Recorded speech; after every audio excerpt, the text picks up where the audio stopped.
My waveform is tiny. I don't know what that means. Welcome to Stargatesing, a Stargate gazing podcast. I'm your host, Mary. And I'm your other host, Kathy. And each week we review an episode of Stargate alternating between SG1 and Atlantis. Hello. How are you doing? I'm fine. How are you? I'm doing okay. Sleepy. Excellent. Yeah. What's going on? Anything good? Nope. More of the same. Spent the day grading.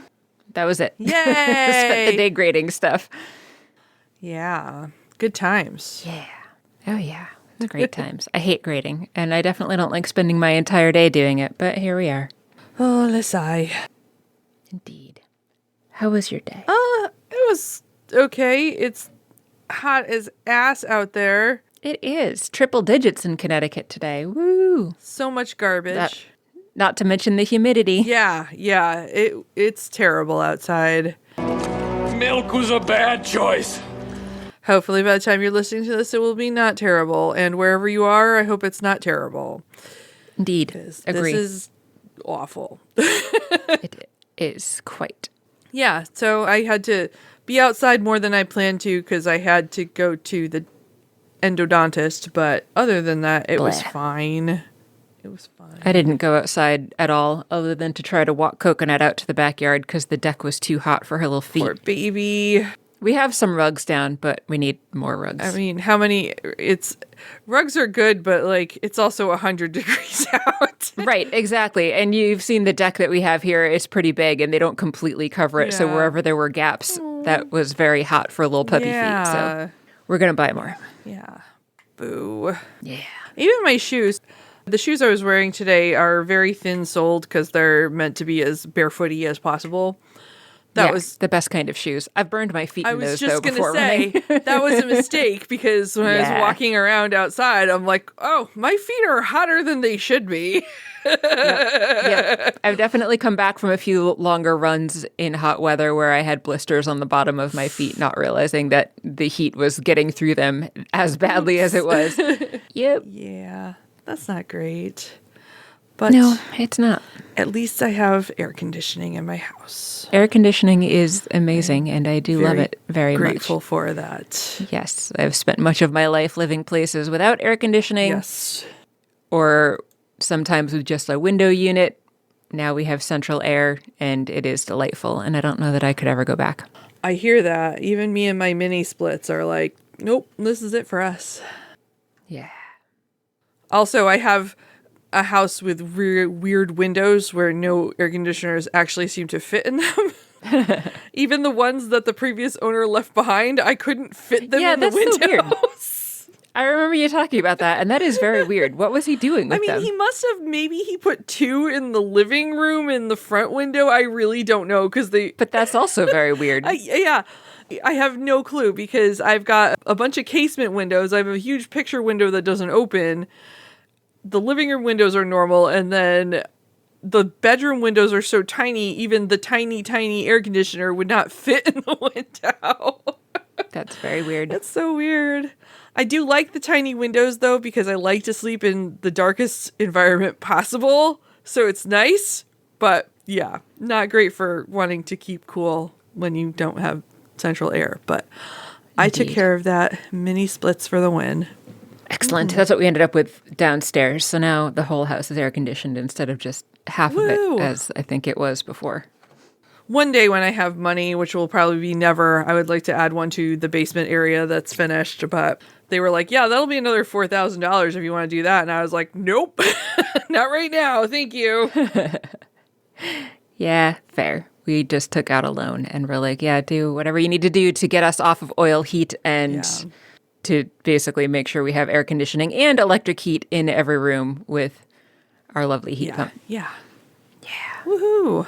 And in the long run, I'm convinced it will save us money based on oil prices. Yeah, and you've got solar. The price of electricity as well. Even with the solar panels, like we still have an electric bill part of the year. But it's saving us money in the long run. Indeed. And it is helping the environment, too. Yeah. You're like the only person who cares about that anymore, so.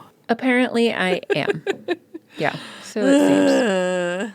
I have no segue. No, me neither. No. Wait, can I connect this to anything? No. Nope. You know what else is terrible? What's that? Your galaxy being taken over by a bunch of religious zealots. Sure is terrible. Yeah. Yeah. That's best I Yeah, got. that sounds good to me. I'm for it. It's very hot where the Ori are. I bet they could do some air conditioning with those firewalls. That's true. Yeah. And Sam's spending some time in chillier environments too, I imagine. True. Space is cold. Is it? I don't even know. Well, it's a vacuum, Yeah. so it's... You can't really have hot or cold unless you have matter to be moving around. You are technically correct. The best kind of correct. Indeed. Okay. Yeah. The reason that you freeze is because all of your atoms start to slow down, not because space is technically cold. Interesting. Why would that be? Why do your atoms slow down? Shoot, my brain isn't working now. Stumped you! Ha ha! You did, because I'm not a physicist, so... I win at nothing. Yep. Good job. Thank you. Thank you. I don't know. I just know that you supposedly freeze when you're out in space, yet at the same time, they have trouble getting rid of too much heat off of spacecraft because of the fact that people generate heat and that doesn't dissipate because vacuum insulates whatever spacecraft the person is on. Okay. Yeah. So the mysteries of science. I don't understand space. I mean, magic. I've also read like 20 different estimates of how somebody would die if you were to put them in a vacuum. So Okay. and all of them have said something completely different as to like the water boiling out of your eyes because of the low pressure, or you would freeze, or you would blow up, or any of a number of different terrible things. So I don't really know. I would want the fastest one. Can I pick? Yeah. Whatever's fastest. I don't want to feel my eyes boiling, is where I'm going. Yeah, with this. well, your blood would be boiling also in that I scenario. don't So either. I want to feel nothing. Most days, I feel nothing. yeah, All the time, which is what I told my endodontist. fair. Yeah. Fair. I guess maybe if you were like close enough that there was still at least some atmosphere, then you would definitely freeze because that would be cold because those are slow moving Okay. molecules in the upper atmosphere. All right. I don't know. Sam doesn't die, No, by the way. no. Or freeze to death. She's That just has in nothing to do with space. this episode. I was just trying to somehow relate it back to the weather. I don't know. There's no weather in space. I know. Although that's not, well, there's sunstorms, I guess, but that's not really space. Well, guess where Sam isn't really anyway? In space. She's not? No, because she's fictional. I know. What? This isn't a documentary, Mary. What? What have we been doing this whole time? I thought we were recapping true history. Oh, man. God damn it. I feel like I've just wasted the past, like, what is it? 5 years? 5 years? 5 years now of my life? Yep. You have. Everything's terrible. You've wasted it I quit. talking Podcast to me. over. Podcast. Definitely wasteful. Podcast over. The end. It's already over, so I can't even say the end. Oh, It's fair. just done forever. I suppose we should talk about this episode. I suppose we should. It started with a recap, but what is it actually that we are talking about? I was going to say, I guess I should say what it is. We are talking about Stargate SG1 Season 9, Episode 20, last episode of this season. Woo! Camelot. Camelot. It starts with a recap. Merlin was real. Vala is in the Ori galaxy carrying a mystery fetus. There's a supergate somewhere. There's also an ascended being destroying a weapon out there. Go. End recap. Nice. Thank you. The episode starts in the woods somewhere. It looks a lot like Vancouver, but of course it's not Vancouver because it's whatever planet Merlin's weapon is supposedly on, presumably. The team is walking along, and Mitchell wants to know how they think that a weapon that could stop the Ori and the Ascended people or whoever could possibly work. How do you kill something that is pure energy? Daniel says that the research didn't refer to actually killing anybody, but more so neutralizing or canceling out. But Mitchell's still confused about how that could possibly work. Like Febreze and odor. Right, exactly. Just like that. Absolutely. Just get a little spray bottle of Ori weapon. Yeah. Yeah, exactly. Like an enzymatic cleaner of some Take it sort. to the fire pit. It'll be great. Absolutely. Would it put out all fires or just the Ori fire pit? I think just the Ori fire pit. Okay. It's not all fire is Ori. This is true. Not all fire is Ori. Thankfully. Yes. That would be very upsetting. It would. Yes, quite. A fire at a sea parks! Daniel doesn't think that the weapon they're looking for is a weapon in the conventional sense, which basically means that they have no idea what they are looking for, is the conclusion of the conversation. For a squirt bottle. Yep, looking for a squirt bottle. We know. They didn't know that yet, though. And they find a village. A medievally type of village, like so many of the ones that we've seen before. So they head on in. They are looking around, trying to figure out how they will know for sure if this is the right place, and conveniently in the center of this village, there is a sword embedded in a stone, which, as they say, looks very familiar. Yes. And then John Noble is there. He is there. He apparently leads this village, and now his name is Murik. And then credits. Yes, credit. Woo! Credits. Welcome to Camelot. Camelot. Oh, that's right. He does actually say Camelot. Yeah. So that we do know for sure the name. That sounds familiar. Everyone's so excited. Whoa! They eat ham and jam and Spamalot. Absolutely, which is what happens in the next scene. It is a silly place. Right. They Yes. totally had ham and jam and spam on the table. Yeah. It definitely wasn't like a stew with bread in it. No. No. The guy in the background pushing the pram along. Exactly. Next, Merrick has taken them to dinner at the local pub. It's dinner time. A man approaches them as they are enjoying their feast of ham and jam and spam. He is not pushing a pram. He is not pushing a pram. Not even a little. No. Not even doing footwork implacable. Just walks up to them. Right? Very unimpressive. Exactly. That's no knight. Anyway.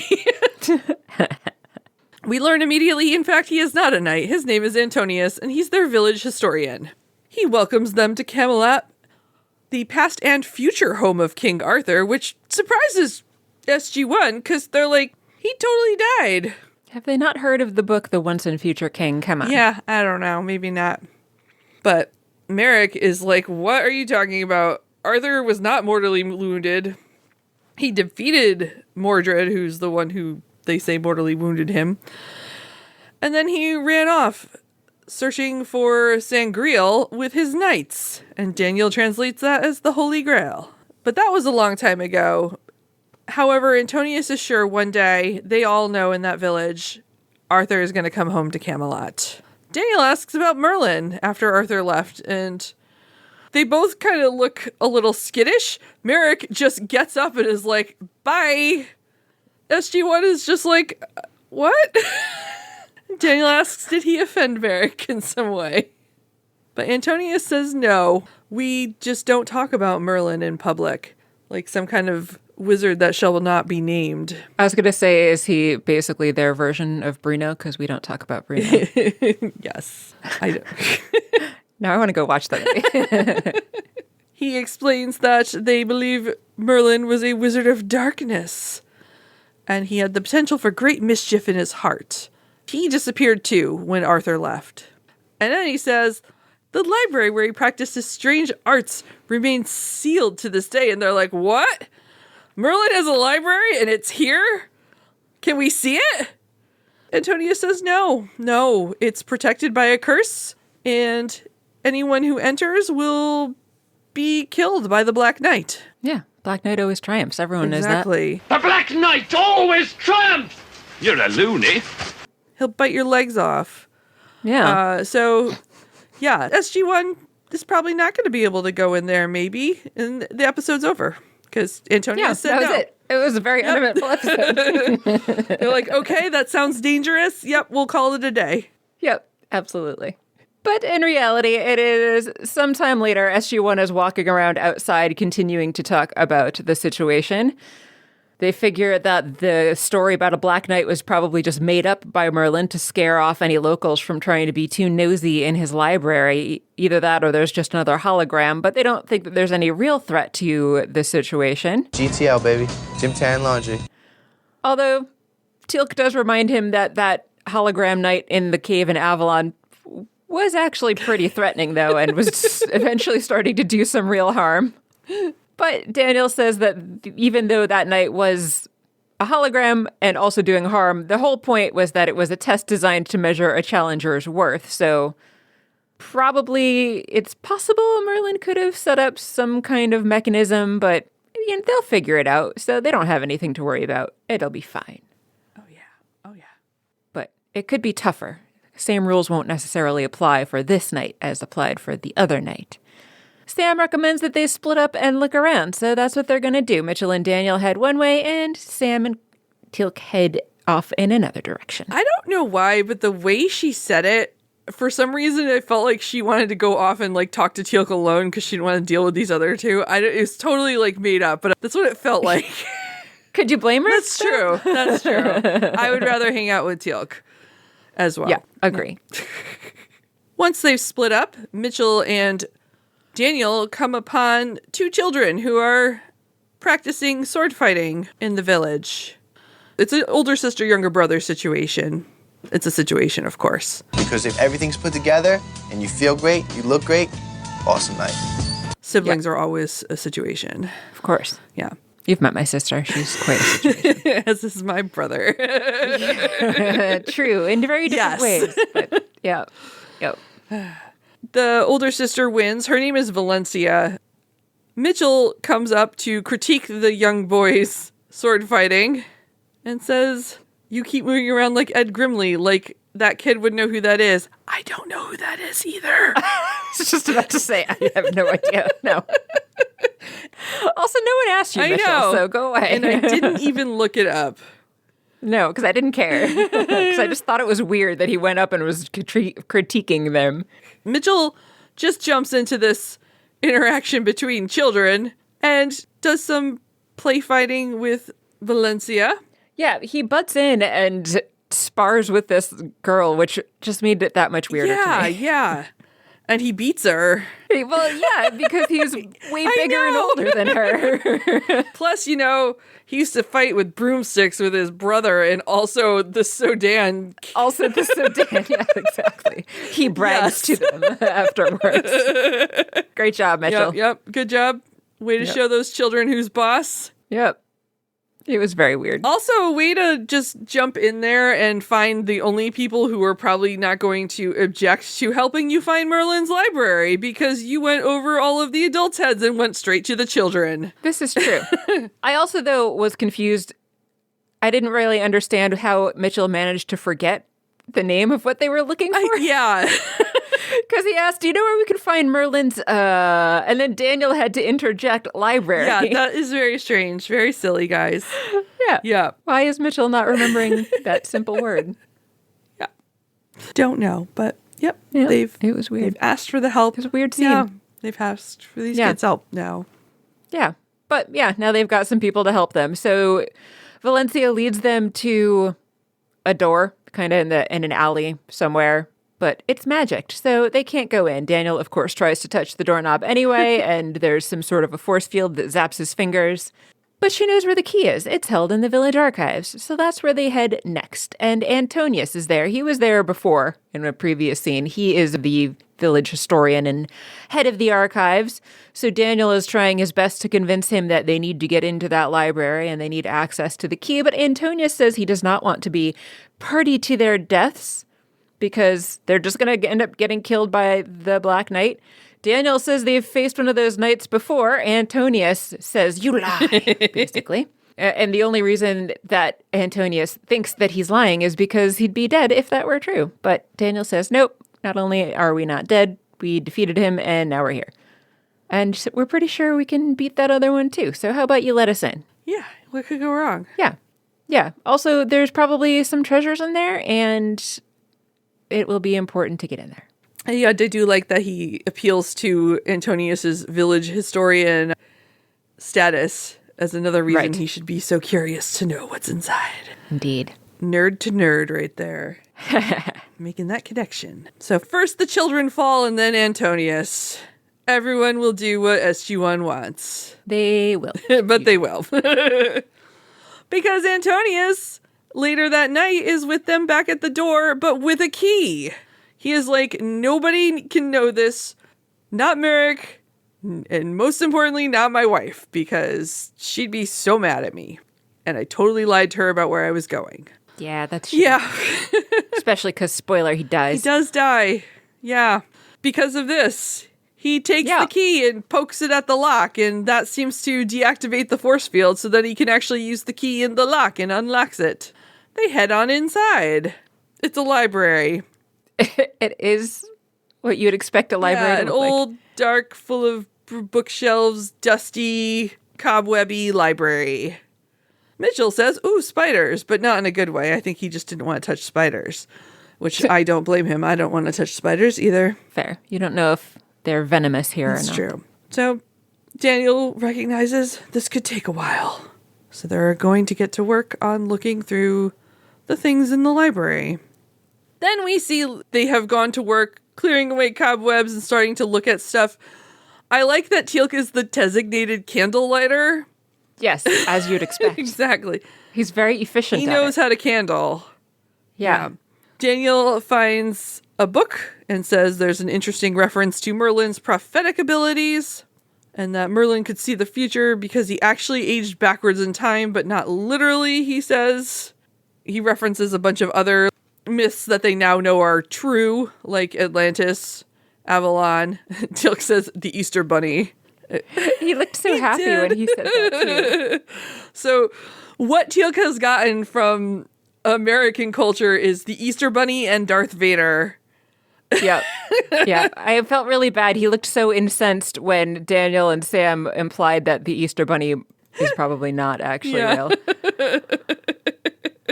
There's a lot of stuff in this library, and it's clearly going to take a while, because Daniel's like, there could be anything here. And Mitchell's like, I am bored. We don't have time for this.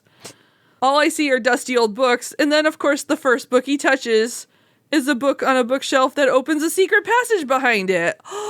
Yeah. Very convenient. Yes. Why do we even have that lever? I guess it's good that they did have that Yeah. lever because it was the only one that worked to open that door. Exactly.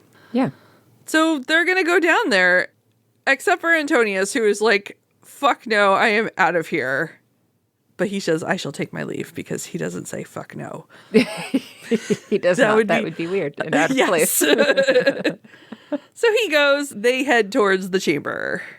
Yeah. And inside, there's one of those control type tables that we saw on the Groundhog Day episode. And we saw this in another episode, too. I forget where the second one was that they came across. I can't remember. I can picture the Groundhog Day one. Yeah, but they recognize it as an ancient control device. However, they don't know what it's controlling because they've seen them controlling a couple different things at this point. A light above it lights up as they come closer to it. Daniel starts trying to read at least some of the ancient on them. Meanwhile, the rest of the team looks around, and then we get a scene of Antonius. He's made it home. And unfortunately, the Black Knight has also made it to his home. No. And yep, that's it for Antonius. Presumably his wife is still fine, but Yeah. he's dead. Next we see of him anyway, which is not next, because next we're actually back in the chamber with the team still trying to figure out how to make the device work. Daniel's just got to correctly interpret the symbols. But that's when they hear the scream from outside. Then they make their way to Antonius's house, which I guess was just right there. And his body is on the floor surrounded by a whole bunch of people that just let themselves into his house, I guess. Yeah. I guess his wife must have come home. I guess, or she was already home, So, but opened the door and let the whole village in. well, it takes a village to view a body. It does. Yeah, it's true. Yep. That's the true. saying. Yeah. Well-known saying. Absolutely. Yep. Sorry, Antonius. It was nice knowing you. Yeah, I liked him. I was sad. Yeah, me too. Next, we're back at the pub, the next day, presumably. Merrick comes to confront SG1 with a book. Boom! And asks them to explain that. Antonius had it with him when he was killed, and Sam tries to apologize about what happened, but Merrick is like, I don't want to hear it. You went to the library even though I told you not to. Yeah, a guy died. Saying, oh, sorry, just didn't seem quite enough, Sam. Yeah. And then Mitchell tries to further explain, we didn't mean it. We thought the Black Knight, if he appeared, would try to kill us in the library. Didn't know he'd go outside and kill someone else. I've had worse. You lie. That still doesn't make it much better. No, it doesn't. He's still pretty mad. He tells them they've awakened the curse. But Daniel argues that the Black Knight is not a curse, he's not magical, and they can beat him. Then they try to explain about the Ori, which is a little ludicrous to do, because it's a ludicrous story if you didn't know anything about it. Did you see that ludicrous display last night? And even when you do, it is quite. They try to explain that Merlin was working on a weapon to destroy these bad guys who are coming. And Merrick is like, I've never heard of the Ori, but we did see the Black Knight last night, and get out of here and take your curse with you. The Frogurt is also cursed. He storms off, and SG1 is like, what are we going to do? Daniel's like, we can't give up. And Sam's like, we're not welcome, though. Daniel explains that Merlin deliberately set it up this way to keep people terrified so no one would ever go in the library, which still doesn't answer the question of whether they can stay. Daniel thinks, though, there must be a shutoff switch somewhere in the library. So maybe if they can get back in there, turn it off, they can do what they need to do, and there will be no black light. And there will be no Black Knight killing all the villagers while they do it. If I had a black light, the place would look like a Jackson Pollock painting. Nor a black light, although things would be a lot more fun if there was. Yeah. So he's going to go try to convince the villagers to let them have another look. I'm sure that's going to go great. Yeah, what could go wrong? Out in the village, Mitchell is checking out the sword in the stone. Valencia comes up to talk to him and says that only he who is pure of heart and true of spirit can pull it from the stone. Supposedly, Arthur will not return from his quest until somebody manages to remove it. Mitchell asks if she's ever tried, and she says no, because I'm not a man, and that her brother will try it. But he thinks that she should give it a try because she's good at sparring. He thinks she's up for it. Yeah. But she says the only reason that she's good at sparring is because it helps her brother to train, which is a weird logic circle because that means that someone would have had to train you so that you could then help train your brother. That's true. So that doesn't seem like a valid only reason to be any good at sparring. She learned it by watching her dad. Yeah. Valencia is not interested in what Mitchell is trying to say, basically implying that she should try to be a warrior herself or a knight, because, again, that's men's work. All of the men of the village are going to need to be ready to serve Arthur when he comes back. But then Merrick sees the two of them talking, and he doesn't like it, so he comes up and tells Valencia to leave them, which she does. This happens to be his daughter. I don't know if we mentioned that before. Oh, I had no idea, actually. Even then, I thought he was just in charge of everyone. Oh, maybe it's not. She calls him governor, I guess. I thought she said father. Maybe I misheard. I don't know. Anyway, Merrick is angry that they are still there, and he tells them that they abuse his tolerant nature, because now Daniel has come up to join Mitchell at this point. Merrick has got some men that are going to escort them out of the village to the Great Ring and make sure that they get the hell out of here. Daniel tries to convince Merrick that there isn't a curse of a Black Knight and that it's just science and that there's really no magic or anything like that. And at that exact moment, he gets beamed up by an Asgard beam, as does the rest of SG1 who have come up to join him. So it doesn't do a whole lot for his argument that magic isn't real with this group of people who definitely don't understand that technology. True. And then we're on the Odyssey. Yeah. Emerson is there to pick them up because they've had a change of plans, he says. He explains that a Jaffa vessel has detected some unusual energy readings and took a look, and they have an image of a supergate.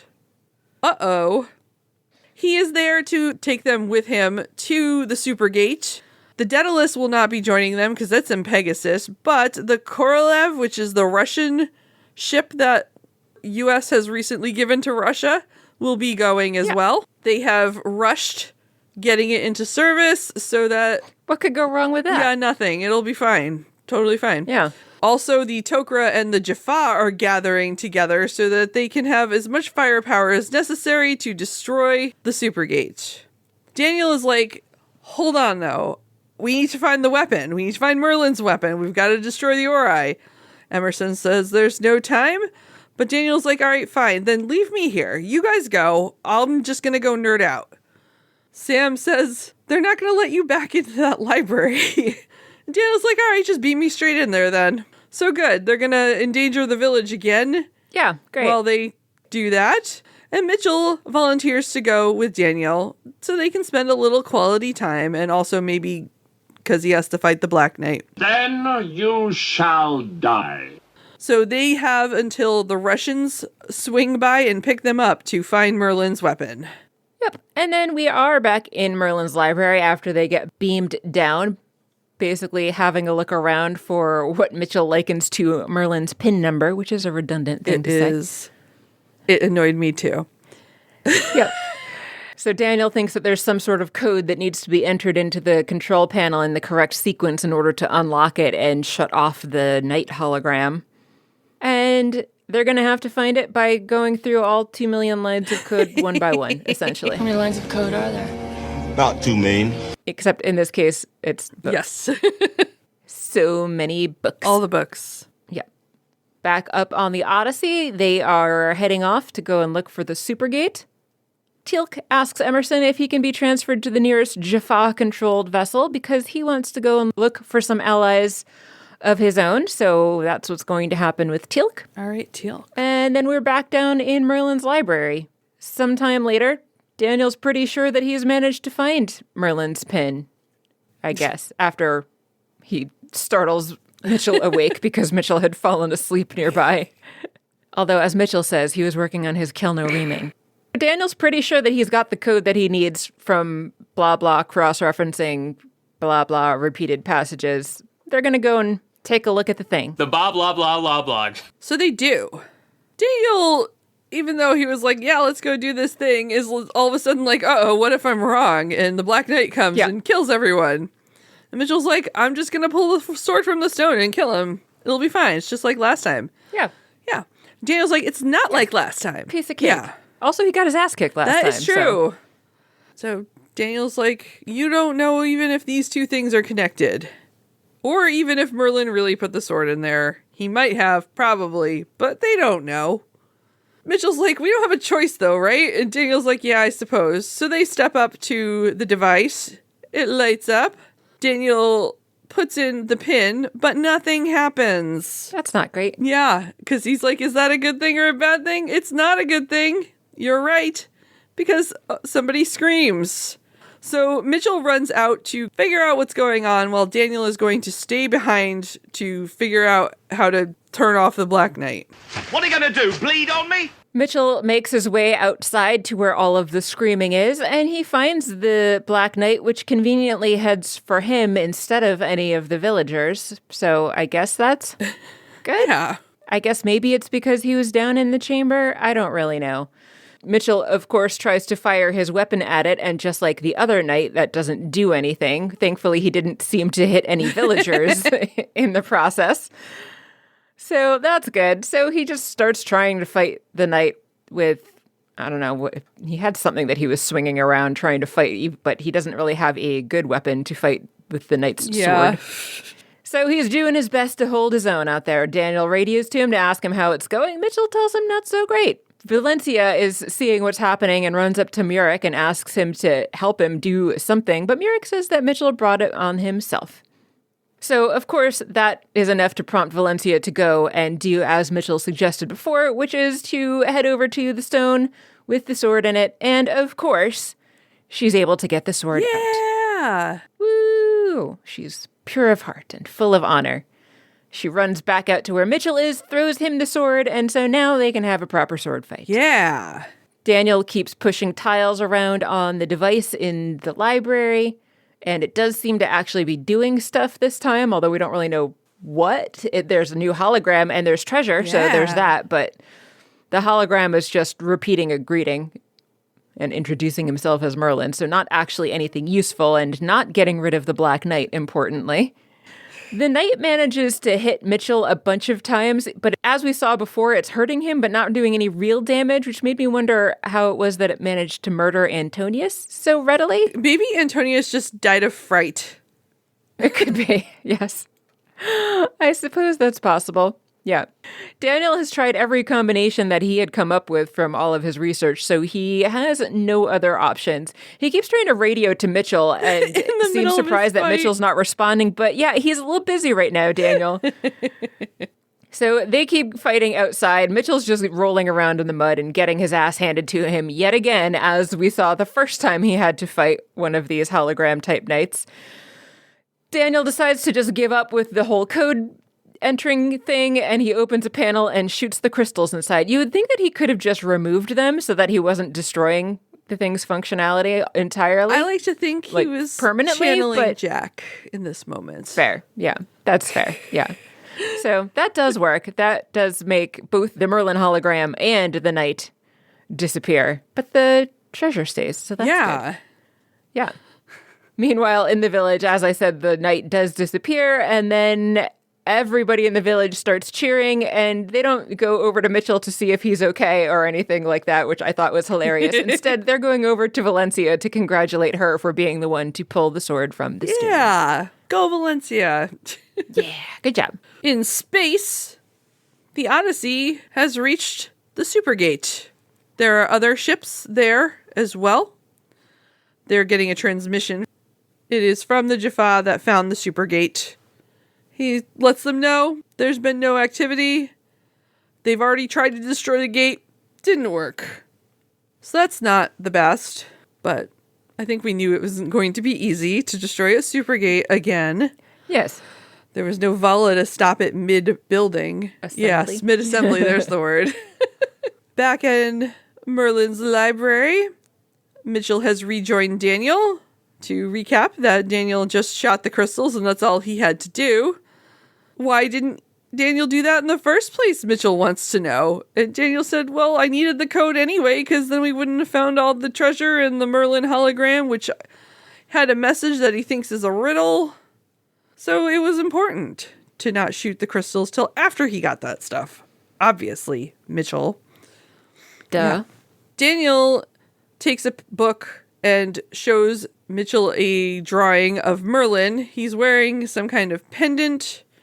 Daniel says it's in every depiction that he's seen of Merlin in this library, and also it was in the hologram he just looked at. He's never seen it before in any other Merlin stuff. Daniel says that the riddle that the Merlin gram... Yeah, that works. Yeah, the Merlin gram mentioned a pendulum, and he thought maybe that was the passage of time, but it was literally something that hangs, like this pendant he's wearing. Mitchell thinks maybe that's a little small, and Daniel says, but these aren't things that exist in the normal space-time, so size has no meaning. Yeah, size matters exactly. Not. You humans, when are you gonna learn that size doesn't matter? So they're gonna look for it amongst all the treasure. And there's no Vala there to pocket a bunch of it. There is not. Next, we're back on the bridge of the Odyssey. Marx? Is that his name? It is his name. Marx is there, talking to Emerson. He says that another ship just dropped out of hyperspace. That's right. I forgot about that. Yeah, Marx was on the Daedalus before it got blowed up. Not the Daedalus. Oh my god. Wow. Now I'm thinking about Atlantis ships. So now I'm like Orion, Aurora. No. Yep. No. You all know that one that got blown up. Oh my god. Yeah, that one. Yeah, it's not Prometheus. Marx is there. He's talking to Emerson about the vessel that just dropped out of hyperspace. And it is, of course, the Russian ship. So Kvasir is there and tells Emerson he doesn't need to introduce himself. He knows who he is. Sam says hi, because, of course, she's there too. Yeah. He wants to know where the rest of her team is, but she said they're still looking out for the ancient device. It was not a very important or worthwhile scene. And then we're with Teal'c. Teal'c has been taken captive. And so it was not more Jaffa that he was trying to get, but he was on his way to see the Lucian Alliance, which he did not elaborate on before. And as he says here, he was allowing himself to be captured because he wanted to be taken to Nathan, who we've seen before. He wanted to be taken to Nathan so that he could try to convince the Lucian Alliance to get in on this whole battle. He thinks Teal'c is an idiot and tells the guards to kill him. Of course, Teal'c very readily takes out the guards. And then Jeff wanted to know why the Lucian Alliance has a Luger, which is apparently a World War II era gun, because Jeff was also watching this episode. And that was apparently the gun that he was holding when he took out the guards and was pointing a gun at Nathan. Maybe. I have no answer. I was going to try to come up with something funny, but I got nothing. Anyway.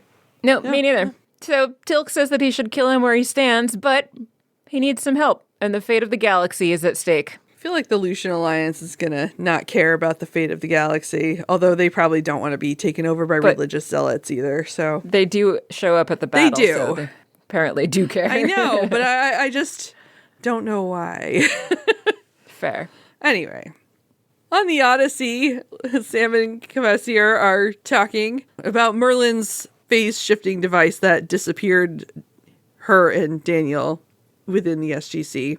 Sam says they didn't get very far before it ran out of power, and Kvasir is like, there was enough power to figure out what this anti-Oroi weapon might be. And then he says, Febreze.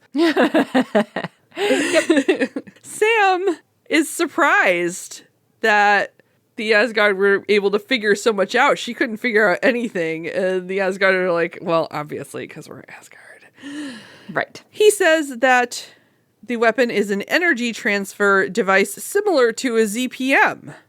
I never really listened to how a ZPM actually worked. I don't know. Yeah, I didn't either. The energy like that would be channeled into the dimension the ascended beings occupy, and it's harmful to them. He says it's a form of interference. This is all technical. I don't know, fake technical, but technical. It is, but ultimately he likens it to a waveform canceling out another waveform, I think is the important takeaway. You're right. Okay. Yeah. So, good news if they can find it. Seems like it will work. Sam points out the problems with this. How do we do this? They don't even know where the Oroi galaxy is, or how they could possibly send someone there. And Kvasir is like, there's a giant Stargate out there. And Sam's like, oh yeah, we could dial in before they dial us. But Kvasir points out the other problem, and that is that they need the weapon in order to do this. Sam says, don't worry, they're gonna find it. Sure. She's very confident in them. Yeah. But then we get a scene of Mitchell saying that the weapon's not here. Nope, it's not there. It is not in the library, Daniel tells him, because he's been through all of the treasure and all of the stuff in the library twice, and it is not here. So it was not hiding in the gold that got beamed down. Mitchell doesn't believe it. He says, it's gotta be here. Murik comes in at that point, a little surprised to see all of this treasure, but apparently feeling more brave now that that knight disappeared and the sword is out of the stone. Excellent. Let's make some LSD. Still looking very nervous, though, but Mitchell assures him that the Black Knight's not coming back, so it is safe to come in. And they tell him that the treasure's all his. The only thing that they are looking for is this thing right here. And they, of course, show him a picture of Merlin and point out the pendant that he's wearing, which Murik does recognize right away as the Sangreal, also known as the Bloodstone, he says.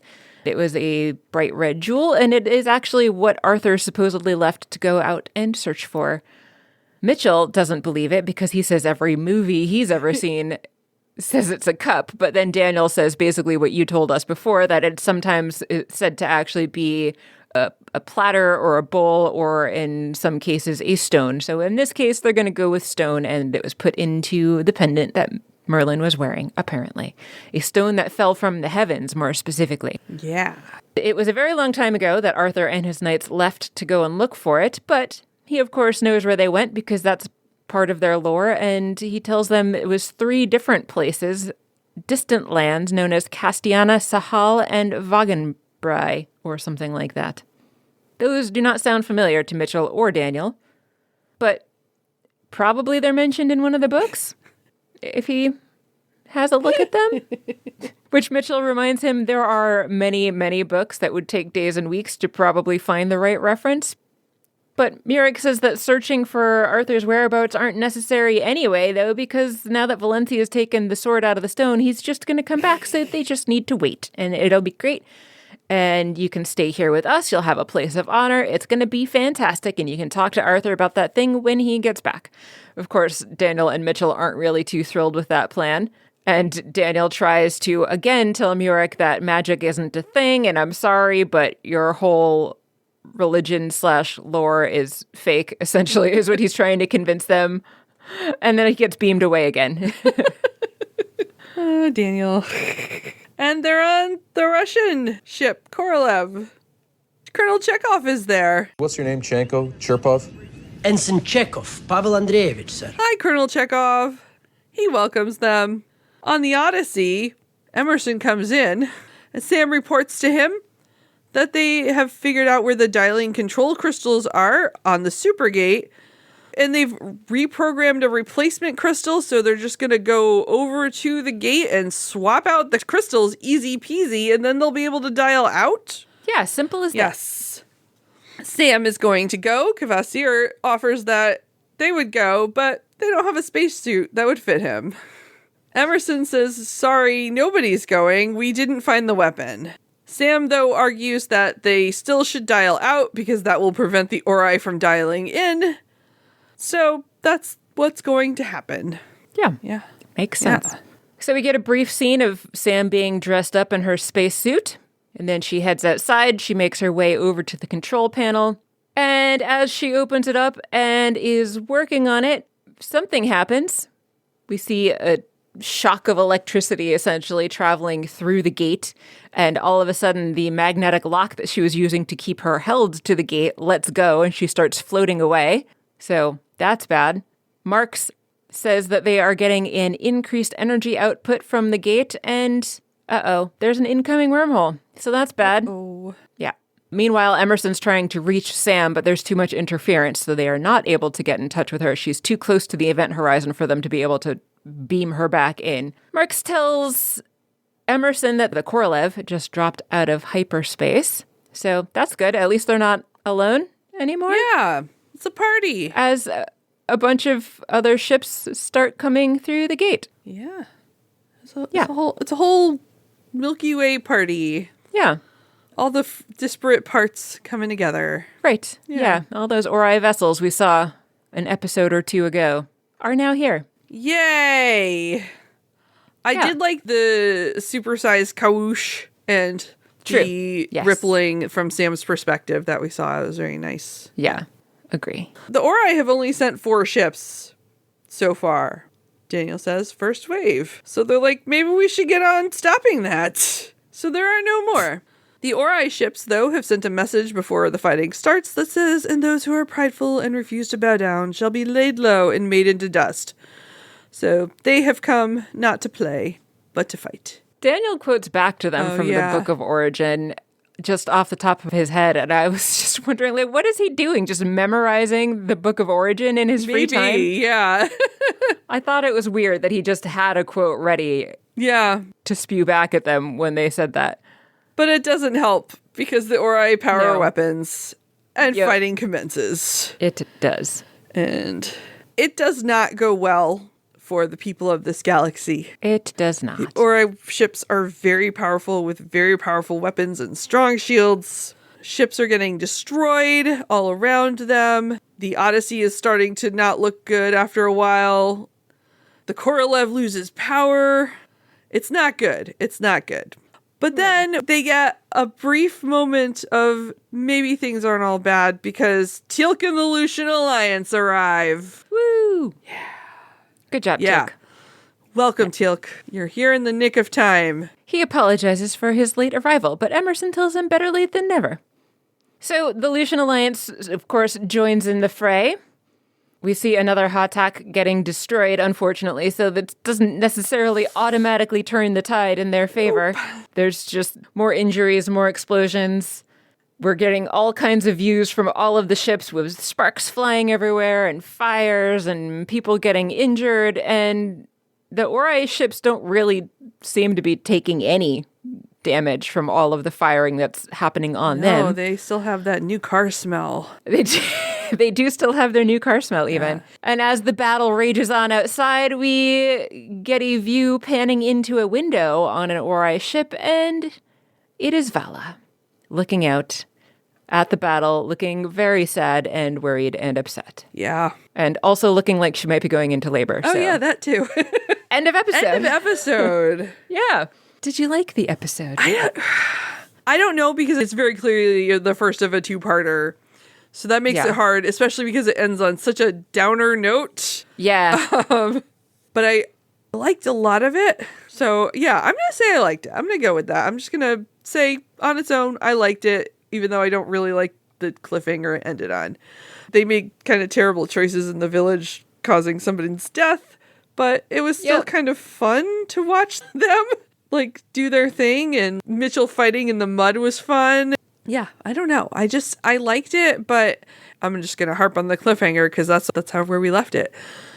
Fair. When the Lucian Alliance shows up, you're like, oh yeah, reinforcements. All right, turn the tides. But no, they all just get destroyed or are in the process of being destroyed. It's very grim. It also means we're going to get a lot more Ori in the next season. It sure does mean that. So mixed bag on that one. Yeah, how about you? Yeah, it was just a weird episode. Like, it really went places, beginning essentially in a medieval village and ending in a space battle. That's true.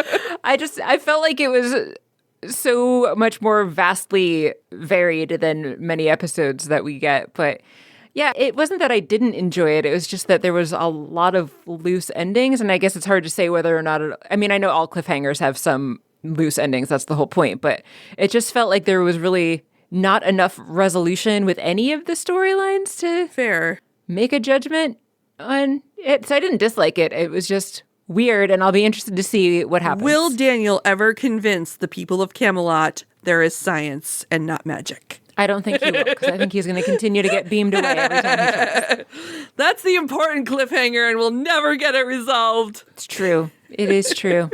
Yeah. So yeah. It wasn't a bad episode. It was interesting enough, but I don't know that I could say that I like it until I find out what happens with all of these cliffhangers. Yeah. And they're throwing Vala back in the mix. Yeah. Hopefully she'll remain more likable. I think she does mostly. Yeah, I feel like carrying evil babies changes a person. You'd think. Possibly. Yeah. We'll find out, but not next week. Will. No. What are we going to do next week? Next week, we are finishing season 2 of Stargate Atlantis with episode 20, Allies. Also apparently a cliffhanger because it's got a 1 in parentheses next to it. According to TVDB, Michael and his Wraith faction arrive at Atlantis to propose an alliance, hoping to use the retrovirus to transform their Wraith enemies into prey. Oh, that's a turn. Indeed. Meanwhile, over at IMDb, the hive ship approaching Atlantis is Michael's. He wants a trade, the retrovirus for not revealing the secret of Atlantis and insights on Wraith technology. All right, Michael's back. Yeah, excellent. Sounds like he's going to be good friends with the people who captured and did genetic experiments on him. Surely so. But I'm delighted to see Connor Trinneer, so. Yeah. Yeah. Anything else? I don't think so. Thank you so much for listening to Stargatesing with Kathy and Mary. Our fully listener-supported program couldn't be done without you. Show your support by telling everyone you know how awesome this show is. Find us at stargatesing.space. Reach us by email, stargatesing@gmail.com. Find us on social media at Blue Sky. Get some merch, tinyurl/stargatesing. And finally, show your financial support at patreon.com/stargatesing. Thank you for traveling through the gate with us. Catch you next time on Stargatesing with Kathy and Mary. I'm Mary. I'm Kathy. And you've been listening to Stargatesing, The End. The end.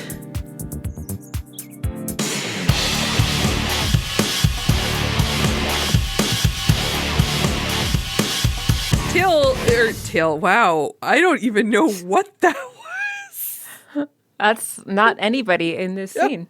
No. I don't even know where that came from.